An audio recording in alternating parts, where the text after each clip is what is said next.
அனைவருக்கும் வணக்கம். என்னுடைய பெயர் ஷீலாதேவி. எனக்கு தற்போது 30 வயதாகிறது. நான் திருப்பூர் மாவட்டம் கொங்கு மெயின் ரோடு கொடிக்கம்பம் வஉசி நகரில் குடும்பத்துடன் வசித்து வருகிறேன். என்னுடைய சொந்த ஊர் பீகார் மாநிலம்.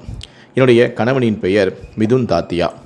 எனக்கு கோமன் குமார் வயது 6, சத்யம் குமார் வயது 4, துளசி குமாரி வயது 2 என 3 குழந்தைகளும் உள்ளனர். கடந்த 2 ஆண்டுகளுக்கு முன்புதான் நாங்கள் பீகாரிலிருந்து குடும்பத்துடன் இந்த பகுதிக்கு வந்தோம். வரும்போதே என்னுடைய கணவர் அவருடைய 2 தம்பிகளையும் 2 சகோதரர்களையும் தன்னுடன் அழைத்து வந்தார். அதன் பிறகு நாங்கள் குடும்பத்துடன் கொங்கு மெயின் ரோடு கொடிக்கம்பம் வஉசி நகரில் வாடகைக்கு ஒரு வீடு எடுத்து அங்கு தங்கியிருந்து அருகில் இருக்கும் பனியன் கம்பெனியில் வேலைக்கு சென்று வந்திருக்கிறோம். நாங்கள் இருக்கும் அருகில்தான் என்னுடைய கணவனின் சகோதரர்களும் தங்கியிருக்கிறார்கள். என் கணவனின் சகோதரருடன் பீகாரை சேர்ந்த ஒரு 14 வயது சிறுவனும் தங்கியிருக்கிறான். எங்கள் வீட்டுக்கு என் கணவனின் மிதுன் தாத்தியாவின் சகோதரர்கள் அடிக்கடி சாப்பிட வருவார்கள். அப்படி அவர்கள் சாப்பிட வரும்போது அவனுடன் தங்கியிருந்த பீகாரை சேர்ந்த 14 வயது சிறுவனையும் அழைத்தும் வருவார்கள். அவனும் அடிக்கடி என்னுடைய வீட்டிற்கு வந்து என்னுடைய குழந்தையுடன் வந்து சாப்பிட்டு விட்டு செல்வான். இப்படி அடிக்கடி என்னுடைய வீட்டிற்கு வந்து சென்றதால் அந்த 14 வயது சிறுவனுடன் எனக்கு பழக்கமும் ஏற்பட்டது, நட்பு ஏற்பட்டது. இந்த நட்பானது எங்களுக்குள் கள்ளக்காதலாக மாறியது. என் கணவன் வீட்டில் இல்லாத சமயங்களிலும் என் பிள்ளைகளும் வீட்டில் இல்லாத சமயங்களிலும் அந்த 14 வயது சிறுவனை என்னுடைய வீட்டிற்கு அழைத்து அவருடன் அடிக்கடி உல்லாசமாக இருக்கவும் ஆரம்பித்தேன். நான் அடிக்கடி அந்த 14 வயது சிறுவனுடன் ஆசை தீர உல்லாசம் அனுபவித்து வந்ததால் நான் என் கணவனுடன் நெருங்குவதை குறைத்து கொண்டேன். இதனால் என் கணவனுக்கு என் மீது சந்தேகம் ஏற்பட்டது. அதற்கு காரணம், நான் தான் என்னுடைய கணவனை அடிக்கடி உல்லாசத்துக்கு அழைப்பேன். அவராக என்றாவது ஒரு நாள் விருப்பப்பட்டு வருவார். ஆனால் நான் தான் அவரை பலமுறை வாங்க நாம் உல்லாசமாக இருக்கலாம் என அழைப்பேன். ஆனால் எப்போதிலிருந்து நான் இந்த 14 வயது சிறுவனுடன் தகாத உறவில் உல்லாசம் அனுபவிக்க ஆரம்பித்தனோ அதிலிருந்து நான் என் கணவனை உல்லாசத்துக்கு அழைப்பதும் இல்லை. அவர் மீது எனக்கு நாட்டமும் ஏற்படவில்லை. ஏனால் என் கணவனுடன் நான் உல்லாசமாக இருப்பதை விட அந்த 14 வயது சிறுவனுடன் உல்லாசமாக இருப்பது தான் எனக்கு பிடித்தும் இருந்தது. என்னுடைய உடல் தேவைகளை அவன்தான் தீர்த்தும் வந்தான். அந்த 14 வயது சிறுவன் என்னுடன் அதிக நேரமும் அதிக முறையும் உறவுகளில் ஈடுபட்டு வந்தான். இதனால் நான் கொஞ்சம் கொஞ்சமாக என் கணவனிடமிருந்து விலகவும் ஆரம்பித்தேன். இதனால் தான் என் கணவனுக்கு என் மீது சந்தேகமும் ஏற்பட்டது. அதன் பிறகு என்னுடைய கணவன் என்னை ரகசியமாக கண்காணிக்கவும் ஆரம்பித்தார். அப்படி அவர் ரகசியமாக கண்காணித்தது எனக்கு தெரியாது. நானும் எப்போதும் போல அந்த 14 வயது சிறுவனை என்னுடைய வீட்டிற்கு அழைத்து உல்லாசமாக அனுபவித்துக் கொண்டிருந்தேன். அப்போதுதான் என் கணவனுக்கு என்னுடைய தகாத உறவே தெரிய வந்தது. இதனால் அவர் என்னையும் கண்டித்தார். ஆனால் நான் கேட்கவில்லை. எனக்கு அந்த 14 வயது சிறுவனுடன் உல்லாசமாக இருப்பது தான் பிடித்திருந்தது. என் கணவன் என்னுடைய கள்ளக்காதலை அறிந்தும் என்னை பலமுறை கண்டித்தும் கூட நான் அவருடைய சொல் பேச்சை கேட்கவில்லை. இதனால் எனக்கும் என் கணவனுக்கும் அடிக்கடி தகராறும் ஏற்பட்டு வந்தது. என்னுடைய கணவனும் அவர்களின் தம்பியுடன் தங்கியிருந்த 14 வயது சிறுவனுடன் நான் உல்லாசமாக இருப்பதையும் தகாத உறவில் இருப்பதையும் அவர் சொல்லவில்லை. அதை அவர் அவமானமாக கருதினார். இதனால் இந்த விஷயத்தை அவர்கள் தம்பியிடமிருந்து அவரும் மறைத்தார். இதனை நான் எனக்கு சாதகமாக பயன்படுத்தி கொண்டு நான் அடிக்கடி அந்த சிறுவனுடன் உல்லாசமாக அனுபவித்து வந்தேன். என் கணவனும் எத்தனையோ முறை சொல்லி பார்த்தார். நான் அதை கேட்கவே இல்லை.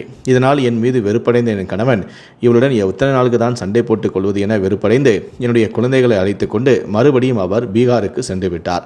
ஆனால் அவர் தன்னுடைய தம்பிகளை அழைத்து செல்லவில்லை. அவருடைய சகோதரர்களை இங்கே விட்டுவிட்டு சென்று விட்டார். அதன் பிறகு எனக்கு இது ரொம்ப வசதியாக போய்விட்டது. கணவன் வந்து விடுவானோ என பயந்து அந்த சிறுவனுடன் நான் உல்லாசமாக இருந்தேன். அதன் பிறகு என்னுடைய கணவனுக்கும் தெரிந்துவிட்டது. ஆனால் தற்போது என் கணவனும் வீட்டில் இல்லை. இது எனக்கு ரொம்ப வசதியாக போனதால் நான் அடிக்கடி ஒரு நாளைக்கு 2-3 முறை அந்த சிறுவனை வீட்டுக்கு அழைத்து நான் உல்லாசம் இருந்து வந்தேன். இப்படியே நாட்களும் சென்று கொண்டிருந்தது. இப்படியே போக போக ஒரு கட்டத்தில் எனக்கு அந்த சிறுவன் மீதும் மோகமும் குறைய ஆரம்பித்தது. ஒரு நாளைக்கு பலமுறை உல்லாசமாக இருந்த பிறகு நான் அதை குறைத்து கொள்ள ஆரம்பித்தேன். ஒரு நாளைக்கு 1 முறையோ அல்லது 2 முறையோ மட்டும்தான் நான் உல்லாசமாக இருக்கவும் ஆரம்பித்தேன். ஆனால் அந்த 14 வயது சிறுவனால் அவனுடைய உணர்வுகளை கட்டுப்படுத்த முடியவில்லை. அவன் தினமும் அடிக்கடி என்னுடைய வீட்டிற்கு வந்து பலமுறை உல்லாசம் அனுபவித்துக் கொண்டே இருந்தான். நானும் அதன் மீது வெறுப்படையவும் ஆரம்பித்தேன். ஒரு கட்டத்தில் நான் இதனை நிறுத்திக் கொள்ளவும் முடிவு செய்தேன். அதனால் அடிக்கடி அந்த சிறுவன் என்னுடைய வீட்டிற்கு வந்து உல்லாசமாக அழைத்தாலும் கூட நான் அடிக்கடி இல்லை, இன்று வேண்டாம், நாளைக்கு பார்த்து கொள்ளலாம் என நான் அதை அவாய்ட் செய்து கொண்டு வந்தேன். ஆனால் இப்படியே ஒவ்வொரு நாளும் பொறுத்து போன சிறுவன் அன்று மது போதையில் என்னுடைய வீட்டுக்கு வந்தான். அப்போதும் அவன் என்னை உல்லாசத்துக்கு அழைத்தான். நானும் வர மறுத்ததால் அவன் கட்டாயப்படுத்தி என்னுடன் தகாத உறவில் இருந்தான். நான் அவனுடன் எதிர்த்து போராடினேன். அப்போது எனக்கும் அவனுக்கும் சண்டை ஏற்பட்டது. அவன் கோபத்தில் என்னுடைய கழுத்தை நெரித்து என்னை கொலை செய்தும் விட்டான். அந்த சிறுவனும் மது போதையில் இருந்ததால் அங்கேயே படுத்து தூங்கியும் விட்டான். மறுநாள் என் கணவன் என் குழந்தையுடைய ஆதார் கார்டுக்காக எனக்கு ஃபோன் செய்தார். ஆனால் நானோ கொலை செய்யப்பட்டு கிடப்பதால் அந்த ஃபோனை எடுக்கவில்லை. இதனால் அவர் பலமுறை முயற்சி செய்தும் நான் அந்த ஃபோனை எடுக்காததால் அவர் வேறு வழியின்றி அவருடைய சகோதரருக்கு ஃபோன் செய்து வீட்டில் அண்ணியிடம் சென்று என் குழந்தையுடைய ஆதார் கார்டை வாங்கி அனுப்புமாறு கூறியிருக்கிறார். இதனால் அவருடைய சகோதரர்களும் என்னுடைய வீட்டிற்கு வந்திருக்கிறார்கள். அப்போது என்னுடைய வீடு பூட்டப்பட்டிருந்தது, அதாவது கதவு சாத்தப்பட்டிருந்தது. வெளியே இருந்து அண்ணி அண்ணி என அவர்கள் பலமுறை என்னை கூப்பிட்டும் பார்த்தார்கள். ஆனால் நானோ கதவை திறக்கவில்லை. அப்போது பக்கத்து வீட்டில் இருக்கிறவர்களும் வெளியே வந்து எப்போதும் இந்த கதவு சீக்கிரமாக திறந்துவிடும், ஆனால் இன்று என்னவோ தெரியவில்லை, கதவு வெகு நேரமாக பூட்டப்பட்டு இருக்கிறதே என்றும் கூறியிருக்கிறார்கள். அதன் பிறகு பக்கத்து வீட்டு நபருடன் சேர்ந்து வீட்டு கதவை திறந்துவிட்டு உள்ளே வந்து பார்க்க அங்கு நானோ பிணமாக கிடைக்கிறேன். அருகிலேயே அந்த 14 வயது சிறுவனும் தூங்கி கொண்டிருக்கிறான். இதை பார்த்ததுமே நானும் தூங்கிக் கொண்டுதான் இருக்கிறேன் என நினைத்து அவர்கள் என்னை எழுப்பியிருக்கிறார்கள். அதே போல் அந்த 14 வயது சிறுவனையும் எழுப்பியிருக்கிறார்கள். அந்த 14 வயது சிறுவன் இறந்து விட்டான். நானோ எழுந்திருக்கவில்லை. அதன் பிறகு என்னை பரிசோதனை செய்து பார்த்தபோது தான் நான் இறந்த விவகாரமே அவர்களுக்கு தெரிய வந்திருக்கிறது. இதனால் அவர்கள் அதிர்ச்சி அடைந்து உடனடியாக திருப்பூர் போலீசாருக்கு தகவல் தெரிவித்தும் இருக்கிறார்கள். உடனடியாக திருப்பூர் போலீசாரும் சம்பவ இடத்திற்கு வந்து இறந்து கிடந்த என்னுடைய உடலையும் கைப்பற்றி பிரேத பரிசோதனைக்காக மருத்துவமனைக்கு அனுப்பி வைத்து என்னுடைய வீட்டில் இருந்த அந்த 14 வயது சிறுவனையும் கைது செய்து காவலையும் அழைத்து சென்று விசாரணை செய்திருக்கிறார்கள். அப்போதுதான் அவன் எனக்கும் அவனுக்கும் இந்த தகாத உறவு குறித்து போலீசாரிடம் தெரிவித்திருக்கிறான். இதை கேட்ட போலீசார் அதிர்ச்சி அடைந்திருக்கிறார்கள். 14 வயது சிறுவனும் 30 வயது பெண்ணும் அடிக்கடி தனிமையில் உல்லாசமாக இருந்திருக்கிறார்களா என போலீசார் அறிந்து அதிர்ச்சி அடைந்திருக்கிறார்கள். அதன் பிறகு போலீசாரிடம் அந்த சிறுவன், அந்த பெண்ணுக்கும் எனக்கும் தகாத உறவு இருந்தது, அதனால் அந்த பெண் என்னை அடிக்கடி உல்லாசத்துக்கு அழைப்பாள், அதனால் நானும் அவருடைய வீட்டுக்கு சென்று உல்லாசமாக இருந்து வந்தேன். இது அவருடைய கணவனுக்கு தெரிந்து அவர் தகராறில் ஈடுபட்டு தன்னுடைய குழந்தைகளை அழைத்து கொண்டு அவர் மறுபடியும் பீகாருக்கு சென்று விட்டார். அதன் பிறகு இது எங்களுக்கு சாதகமாக அமைந்தது. அந்த பெண் அடிக்கடி தினமும் என்னை பலமுறை வீட்டுக்கு அழைத்து உல்லாசமாக இருந்து வந்தார். நாட்கள் செல்ல செல்ல அவர் அதனை குறைத்து கொண்டார். ஆனால் என்னால் அதனை கட்டுப்படுத்த முடியவில்லை. நான் அவளை அடிக்கடி உல்லாசத்துக்கு அழைத்தேன். சம்பவத்தன்று கூட நான் மதுபோதையில் இருந்தேன். அந்த பெண்ணை உல்லாசத்துக்கு அழைத்தேன். அப்போதும் அவர் மறுத்தாள்.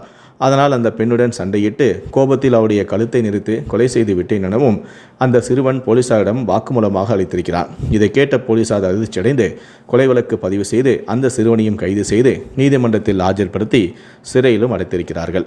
3 குழந்தைகளுக்கு தாயான பிறகு 14 வயது சிறுவன் மீது ஏற்பட்ட மோகத்தின் காரணமாக தற்போது என்னுடைய உயிர் பிரிந்து நானும் இறந்து விட்டேன். என்னுடைய தகாத உறவு என் கணவன் தன் தம்பிகளுக்கு தெரியக்கூடாது என நினைத்தார்.